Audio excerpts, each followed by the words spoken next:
You have a HireVue video interview coming up soon. In order to get prepared, you studied the job posting and you read about the company you're interviewing with. You even read about the technicalities you need to handle in order to have a smooth video interview. You just have one thing left to make sure you're ready, and it's preparing potential questions. That's why in this video, you'll get to take a mock HireVue video interview with me. We're going to analyze the top 10 questions you might get and how to answer them with examples for you to get some inspiration. Those potential questions come right from the HireVue website itself, but also from the experience of students all over the world in universities such as Duke University and the University of Colorado. The problem is, most people don't prepare potential questions the right way, using outdated examples and answers not aligned with the company you want to work for. That's why for each question we'll see, I will give you the required elements you need to mention, the things to avoid saying, and one clear example. So take a piece of paper and pen and let's start. Question number 1, tell me about a time you didn't get along with a coworker.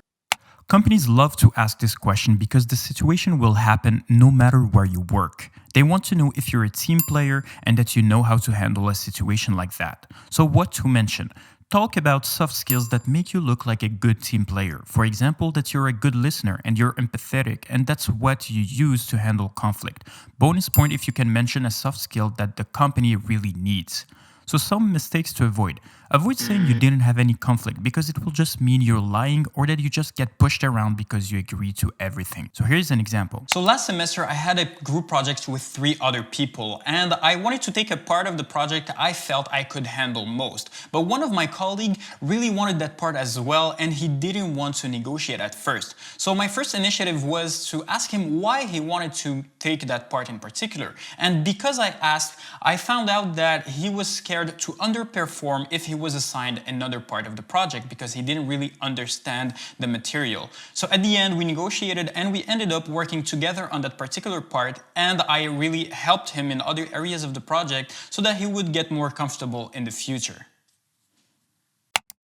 This answer is great because it shows you listen carefully to other people and that you try to understand their issue and from where it comes from. You also show you can find a proper solution that leaves everyone happy. Next question. Question number 2, what made you leave your previous job?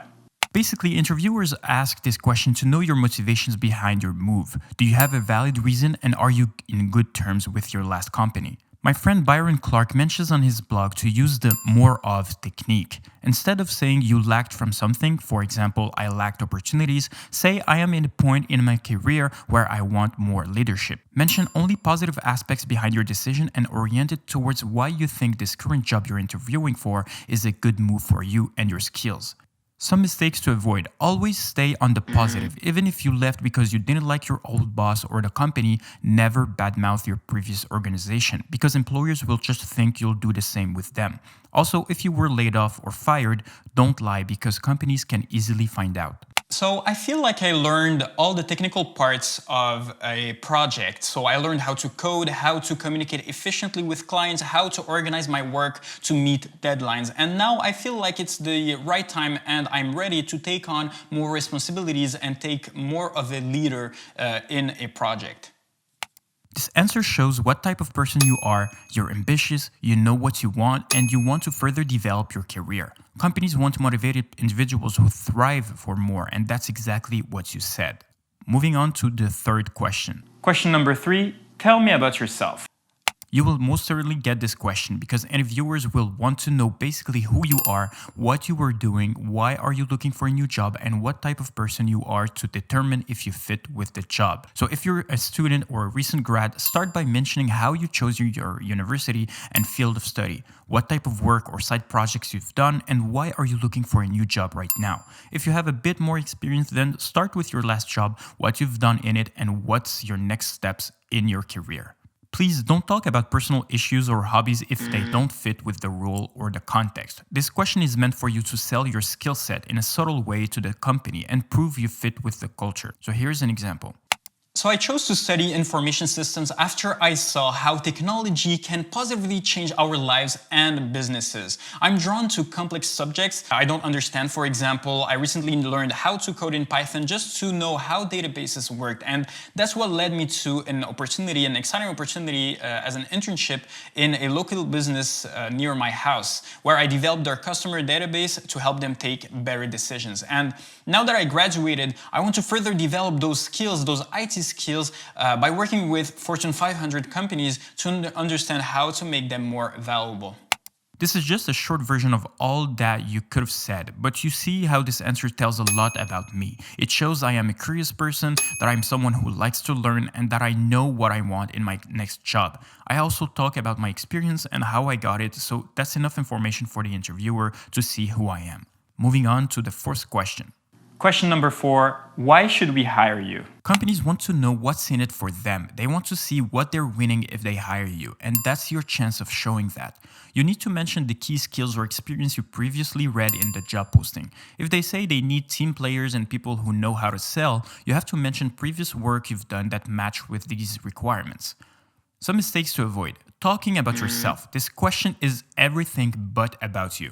Mentioning you should be hired because you are passionate about the company or you like the product and the opportunities won't cut it. Here's an example.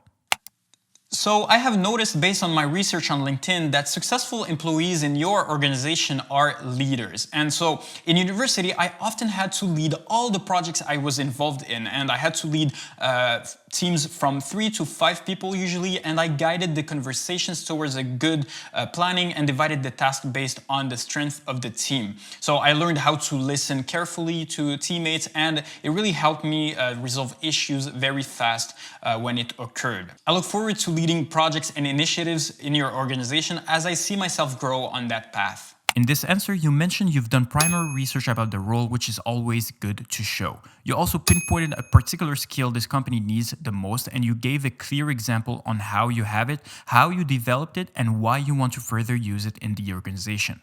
Bonus point, you also shared that you're excited about it, which is super important because companies want motivated individuals. Question number 5, give us an understanding of the job you applied for. This question has one purpose: make the difference between candidates applying for any job and the one who really wants this one. They want to determine if you were passionate enough to study the job posting and understand everything that this job entails. That's why you need to read and reread the job posting, read what other people are saying about the job, and if possible, discuss with current employees. This way you will be able to basically repeat the job posting in your own words. The mistake people who didn't prepare well do is staying super general, mentioning bits of what they remember about the job posting. I can't really give a specific example on this one because it really depends on what job you applied for, but basically you will want to mention what a typical day would look like, what are the main responsibilities you'll handle in your role, and with whom you're going to work with.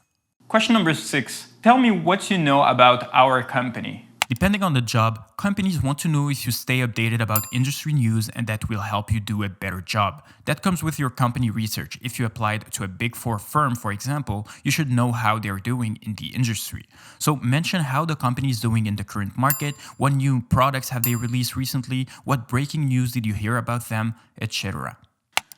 So I read last week that your company is investing $13 million in a new HQ in New York City. And I think it's a great move because it will help Company X release products faster in the market and target a wider audience now that they have a presence in the East Coast.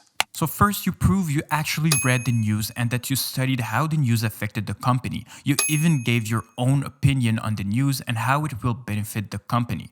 Organizations want people who are aware and are up to speed or have the potential to be up to speed by themselves. And that's what you just proved with this answer. Question number 7, what do you do when you're not working? A variation of this question might be, what's your passion? This question is asked to get to know you better as a person and to potentially see if you fit the company's culture. They want to know if you're going to be a good colleague and if it'll be fun to work with you.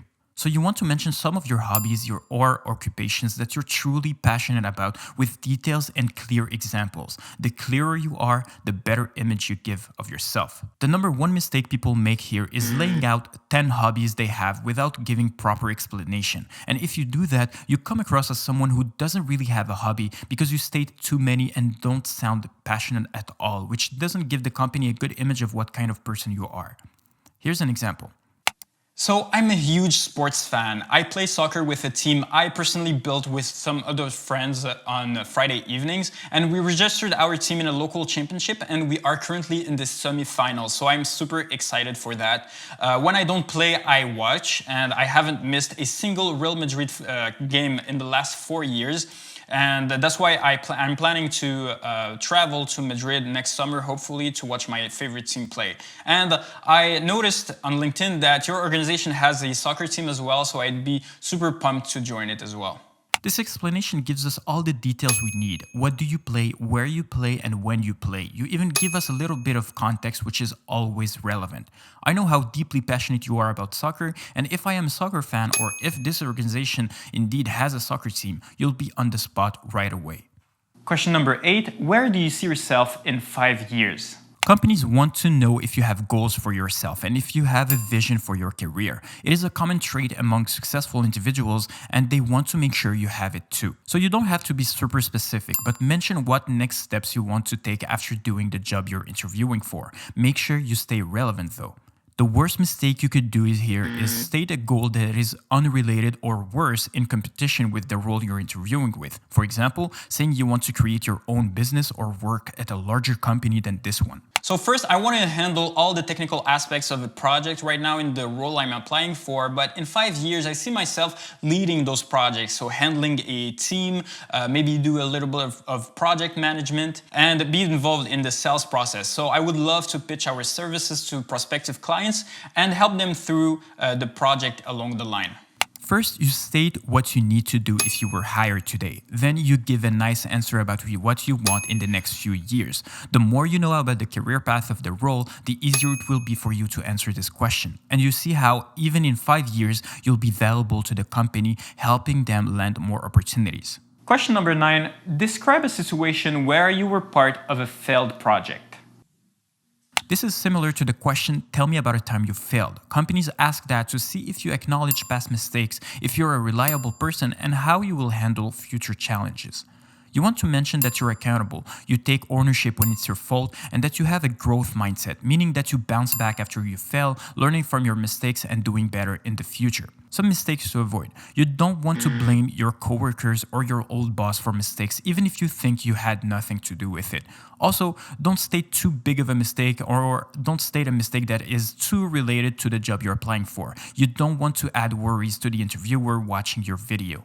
So in my last job, I used to say yes to everything I was asked for. I guess I thought I just wanted to become more valuable, but I ended up turning some projects late by 1 week because I had too much in my plate. I learned to be more realistic in my deadlines and in my workload, saying yes only to what I knew I could do within the deadline, but also suggesting great colleagues and resources to help me in tasks I knew I couldn't do alone. So you see how you first stated a legit mistake. Many people struggle with saying no at the right time, but then you acknowledge your mistake and you say what you learned precisely and what you did differently later on. And that's the right formula to succeed in this answer.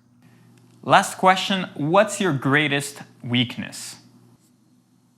Companies want to know if you acknowledge that you have flaws and want to know what you're doing about it. They also want to know if you're going to state something that will be a red flag for the job you're interviewing for. Always mention a weakness related to a skill you want to master and mention what steps are you taking to overcome this weakness. The worst mistake you could make in this question is mentioning a weakness related to your personality, such as you're lazy or you lack motivation on Monday mornings. Those are more tricky to work with and companies don't want to deal with that. As they say, companies can train you for skills but can rarely change you and your personality. So lately I've been struggling with building persuasive PowerPoint presentations. So I write too much text and I don't include too many visuals. So that's why I recently took a course, an online course in Udemy to learn about the storytelling behind great presentations. So I'm learning the basics right now, but it's starting to show in the decks I'm currently building, and it would be a pleasure to show some of them to you. So you see, this weakness is related to something that is teachable, which is always good and easier for companies to handle. You also mentioned clear steps on how you're tackling this weakness with a great impression on how you're improving. Those 10 questions that I have chosen were the most popular ones based on my research, and hopefully you will get one of those, and hopefully you will get them right as well. But don't forget that even if you prepared good answers, that's just one part of a successful HireVue video interview. You still have to nail your body language and all the technical side of the video interview if you want to succeed. If you want to learn how to prepare a video interview before preparing questions and how to avoid the 5 most popular mistakes you could do in a video interview, I'll leave the links in the description and in the YouTube cards for you to watch them. You can also download my free HireVue video interview checklist down in the description below, just to help you remind yourself of all the aspects you need to handle just before turning on your video interview. If you enjoyed this video, then subscribe to Primal Career, because I release videos just like this one every week. I'll talk to you next week. Ciao.